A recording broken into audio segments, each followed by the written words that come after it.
कई बार किसी मामले की तफ्तीश के दौरान कोई दूसरा केस भी खुल जाता है।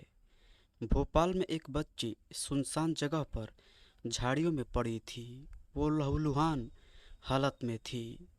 पुलिस ने इसी हाल में उस बच्ची को वहां से बरामद किया।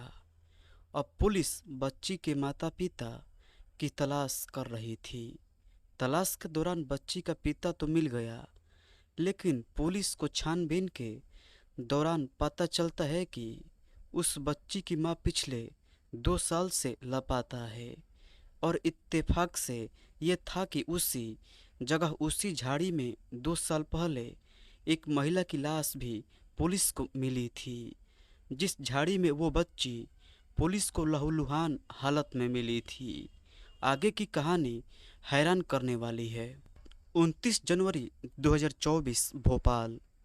सोमवार 29 जनवरी की रात करीब 9:30 बजे भोपाल के कोएफिजा इलाके में लोगों को झाड़ियों के बीच एक लड़की के करहाने की आवाज़ सुनाई देती है। पहले तो लोगों को माजरा समझ नहीं आता, लेकिन जब लड़की का रोना करहाना बंद नहीं होता तो वो अंधेरे में हिम्मत जुटाकर झाड़ियों के बीच झांकने की कोशिश करते हैं। और इस कोशिश में उन्हें जो कुछ दिखाई देता है उससे लोग सिहर उठते हैं। यहाँ झाड़ियों के बीच 7-8 साल की बच्ची लहूलुहान हालत में पड़ी थी। उसका गला कटा हुआ था और आसपास खून ही खून बिखरा हुआ था। आमतौर पर ऐसे भयानक हमले में किसी भी इंसान की जान चली जाती है, लेकिन इससे कुदरत का करिश्मा कहें या बच्ची की किस्मत, उसके गले में किसी धारदार हथियार से काटे जाने का एक गहरा निशान होने के बावजूद बच्ची की सांसें अब भी चल रही थी। कहने की ज़रूरत नहीं है कि आनन फानन में लोगों ने पहले पुलिस को इसकी इत्तला दी और फिर उसे उठाकर अस्पताल ले गए। बच्ची को पास के ही हमीदिया अस्पताल में भर्ती करवा दिया गया, जहां उसकी हालत नाजुक बनी थी। ये एक मासूम के कत्ल की कोशिश का बेहद संगीन मामला था। एक ऐसा मामला जिसमें खुदकिस्मती से बच्ची की जान बच गई थी। लिहाजा पुलिस ने गुमनाम कातिल के खिलाफ कत्ल की कोशिश का मामला दर्ज किया और मामले की तफ्तीश शुरू कर दी। चूंकि इस वारदात का और कोई जस्मदीद नहीं था, फिर पुलिस को बच्ची के ठीक होने का इंतजार था ताकि वो अपने साथ हुई आपबीती बता सके। 2 दिन गुजरने के बाद अस्पताल में भर्ती मासूम की हालत थोड़ी सी ठीक हुई और उसने कहानी सुनाना शुरू कर दिया। और तब पुलिस ये जानकर हैरान रह गई कि उसे इस हाल में पहुंचाने वाला कोई और नहीं बल्कि खुद उसका पिता यानी तेज सिंह है, जिस पर बच्ची की हिफाजत और देखरेख की जिम्मेदारी है। वैसे भी वारदात के बाद से बच्ची के पिता या घर वालों को दूर दूर तक कोई अता पता नहीं था। ऐसे में पुलिस पहले से ही उस पर शक कर रही थी। ऊपर से बच्ची ने सारी बातें बता दी। उसने बताया कि 29 जनवरी की रात को उससे उसका पिता घुमाने ले जाने की बात कहकर घर से यहाँ लेकर आया और इसी जगह पर उसने एक बड़े से चाकू से उसका गला रेत कर उसकी जान लेने की कोशिश की।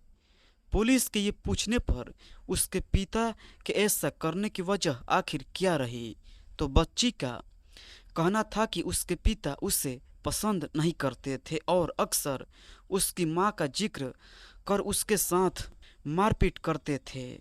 यहाँ तक कि उसके कत्ल की कोशिश करते हुए भी बच्ची का पिता बच्ची के मां को भला बुरा कह रहा था। यानी अब तक के हालत और बच्ची के बयान से यह बात तकरीबन साफ हो चुकी थी कि मासूम की जान लेने की कोशिश करने वाला शख्स बच्ची के साथ साथ उसकी मां को यानी अपनी पत्नी से भी नफरत करता है। मगर एक बड़ा सवाल यह भी है कि अगर बच्ची का पिता यानी तेज सिंह अपनी पत्नी से वाकई इतनी नफरत करता था तो उसकी पत्नी इस वक्त कहाँ थी। तो बच्ची ने बताया कि उसकी मां अपने पिता की हरकतों से ही परेशान होकर करीब 2 साल पहले कहीं चली गई थी और तब से लेकर अब तक उसकी माँ के बारे में किसी को कुछ पता नहीं है। यानी बच्ची पर जानलेवा हमले की ये कहानी जितनी खतरनाक थी, उसकी माँ के 2 साल पहले गायब होने की सच्चाई भी उतनी ही हैरान करने वाली। इस बीच मामले की छानबीन करती पुलिस ने बच्ची के बयान के बाद तेज सिंह को भी हिरासत में लिया, जिसने थोड़ी हीला हवाली के बाद आखिरकार बच्ची की जान लेने की कोशिश करने की बात कबूल कर ली। यहाँ तक कि उसने ये भी कहा कि उसने तो अपनी बेटी का गला काट उसे ये सोचकर झाड़ियों के बीच छोड़ दिया था कि अब उसकी जान चली जाएगी। लेकिन इत्तेफाक से बच्ची की जान बच गई और उसी ने पिता की करतूतों की पोल खोल दी। लेकिन ये कहानी अभी आधी अधूरी थी। इस कहानी का असली सच सामने आना अभी बाकी थी। असल में मामले की छानबीन के दौरान पुलिस को एक ऐसा सीसीटीवी फुटेज भी मिला जिसमें 29 जनवरी 2024 की रात को तेज सिंह अपनी बेटी को कत्ल से पहले घर से बाहर ले जाता हुआ दिखाई दे रहा था।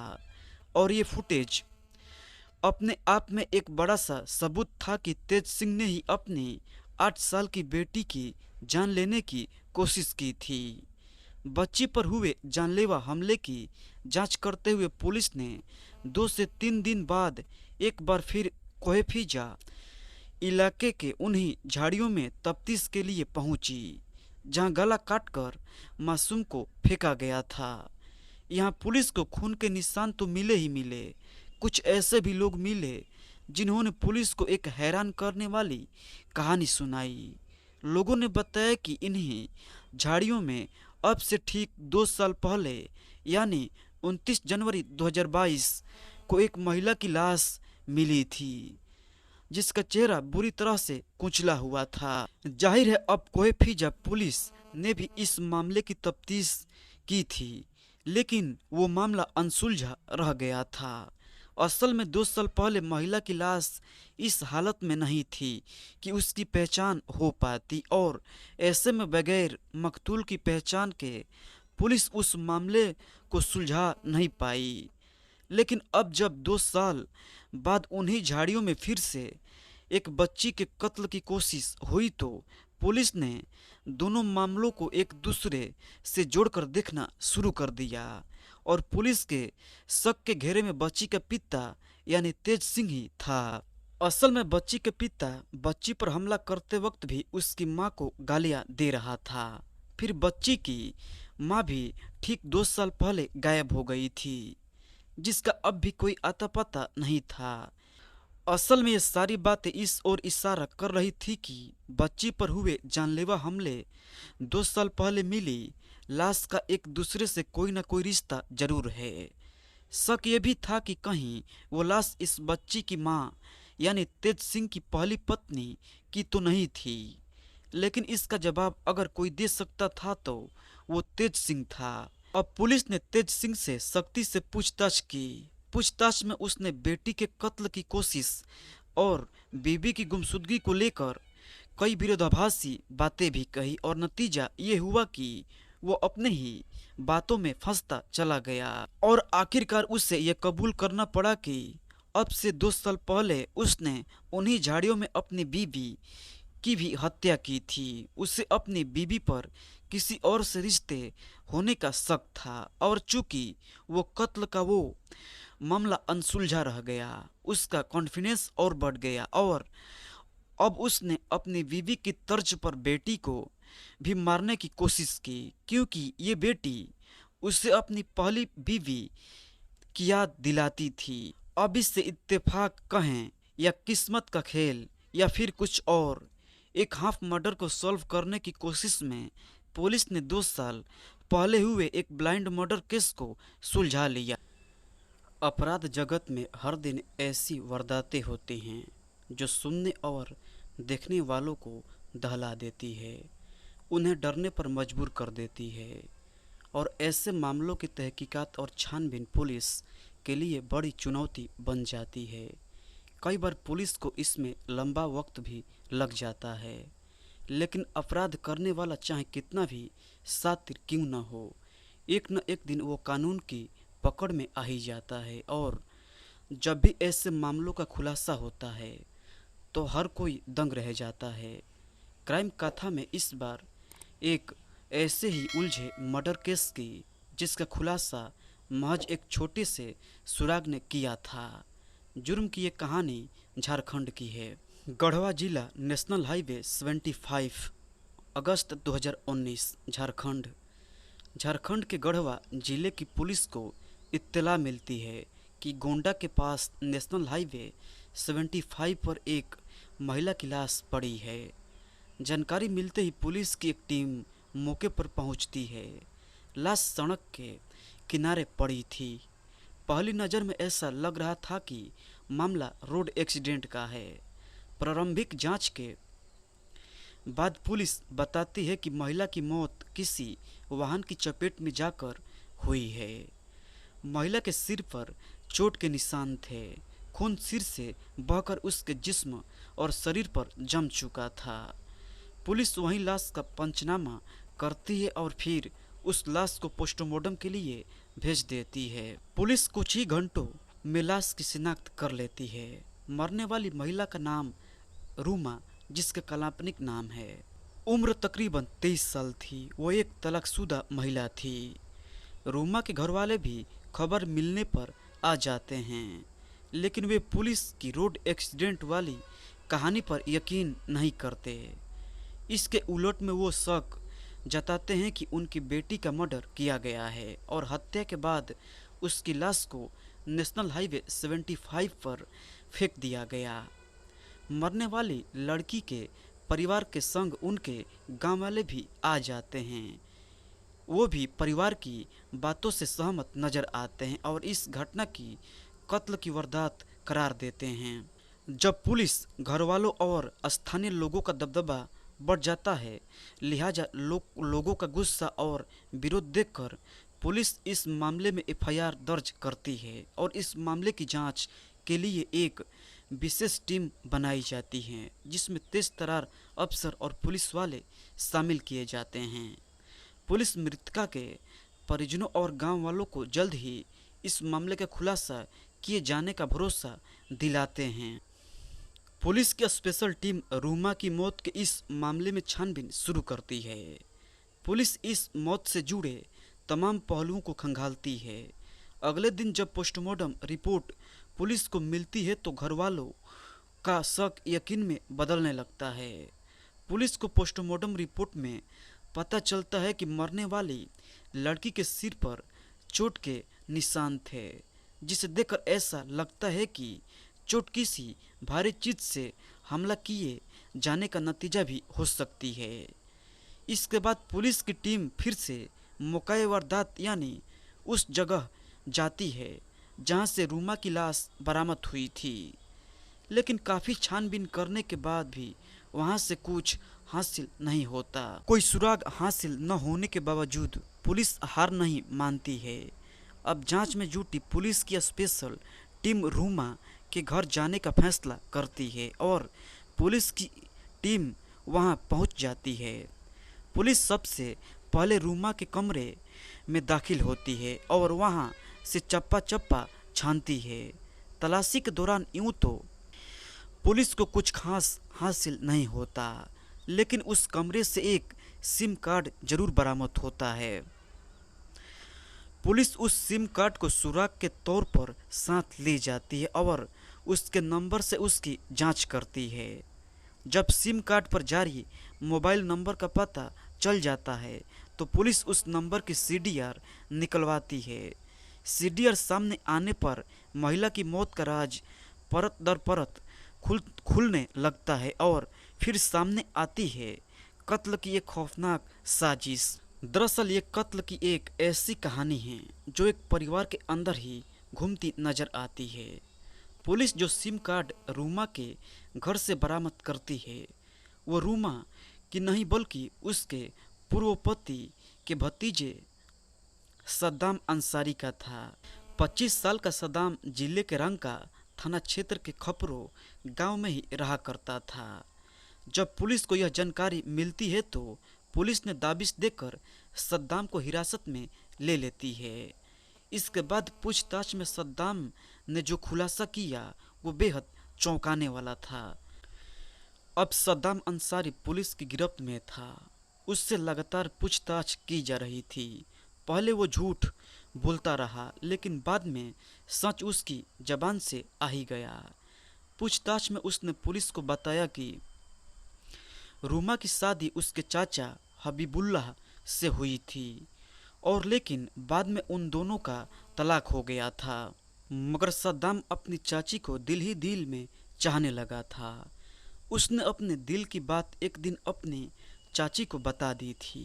हालांकि तब रूमा ने उसकी बात का कोई जवाब नहीं दिया था, लेकिन कुछ ही दिनों बाद वो भी लोक लाज सब भूलकर सद्दाम के प्यार में घिर गई, उसे चाहने लगी। अब दोनों समाज और रिश्तों की मर्यादा को लांघ चुके थे। रूमा ने पूर्व पति के भतीजे से ही संबंध बना लिए थे। अब मुलाकातों का सिलसिला कम होने के बजाय बढ़ने लगा था। जब भी मौका मिलता दोनों साथ होते थे। हबीबुल्लाह से रूमा का तलाक तो हो ही चुका था। इसके बाद रूमा अकेली रह गई थी, लेकिन सद्दाम के उसके ज़िंदगी में आने से वो बेहद खुश थी। वो उसके प्यार में इस कदर पागल हो चुकी थी कि उसने सद्दाम से शादी करने का फैसला कर लिया और उससे शादी के लिए कहने लगी।